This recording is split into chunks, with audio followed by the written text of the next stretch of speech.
Hello and welcome back to the Making Hope Happen series, day 37. Lori Mage here. Let's jump in. Yesterday, we talked about how the way we think about stress and how we view challenge and change can either have a positive or a negative impact on our success, our health, and our happiness. The basic idea is that if we see stress as a bad thing, as something to avoid, it will have a negative impact on our performance. It will have a negative impact on our ability to handle it.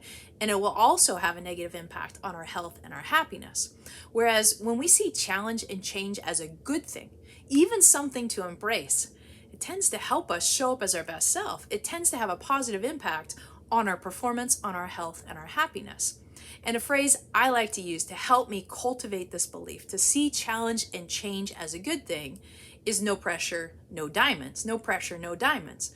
But as we all know, words and ideas can only go so far. If we really want to develop the habit of seeing change, of seeing challenge and adversity as a good thing, we need to believe it, and we need to have proof in order to believe it. We need real life experiences and examples, either our own or from others that we can draw from, to help us cultivate this belief that challenge and change are good for us.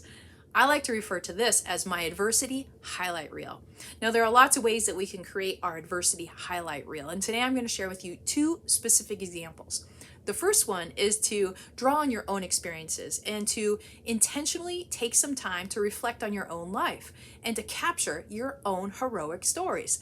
The fact that you're alive right now watching this video is proof to me you've already lived through some hardship. You've already done some hard things, and you've done your fair share of dealing with challenges and change, and you've grown through them. We just need to capture them. I like to do these kinds of reflective activities first thing in the morning, when the world is still asleep, when my mind is calm, when I haven't tapped into any external stimuli, that it's just me, a pen, a piece of paper, and a hot cup of coffee. Once you're in a space like that, clear of distractions, that's when we want to think back to a time in our life when we've gone through hardship.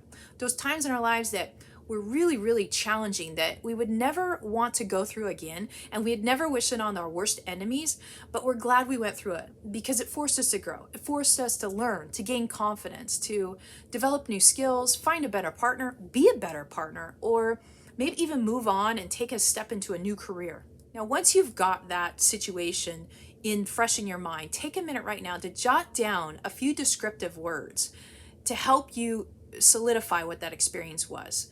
Be specific about it. What happened? What was taking place? What was going on?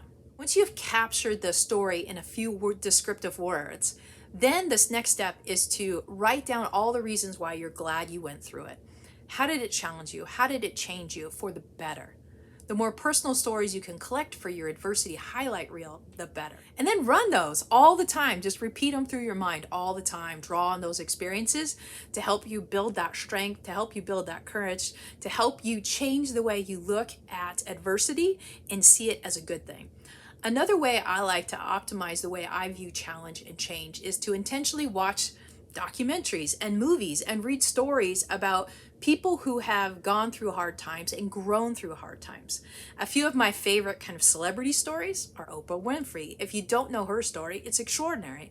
What about Jay-Z? Every odd was against him to do what he's doing today. Jay-Z's an extraordinary story. What about the surfer, Bethany Hamilton, who lost her arm to a shark? That is an extraordinary story. A few of my favorite movies are Braveheart, Hidden Figures, Rocky, The Chef. If you haven't seen that one, it's all about following your purpose.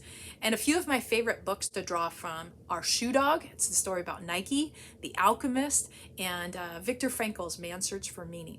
What are some of your favorite stories and documentaries to draw from of people overcoming and growing through adversity? Grab those, soak them up, savor them, and add them to your highlight reel. So, how are your highlight reels these days? Are you running stories through your mind that are helping you see change, challenge, and adversity as something that is bad and should be avoided at all costs, or something that is good and necessary for the evolution of your soul and the actualization of your potential? I once heard someone say that Abraham Lincoln wasn't born great. Lincoln became great because of the adversity that he faced.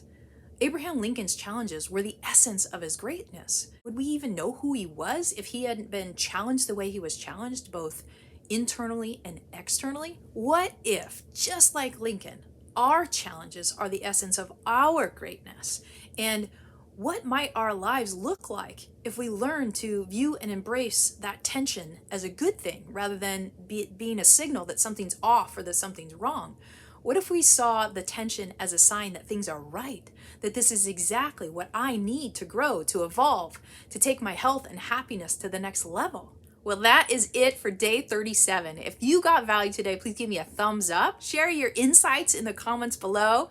And if you're feeling it, share your favorite books, your favorite celebrity stories, your favorite movies. I'd love to add to my adversity highlight reel. And I'm sure others would benefit from hearing your ideas as well. Thanks for watching. Thanks for sharing. Have an awesome day, and I'll see you tomorrow.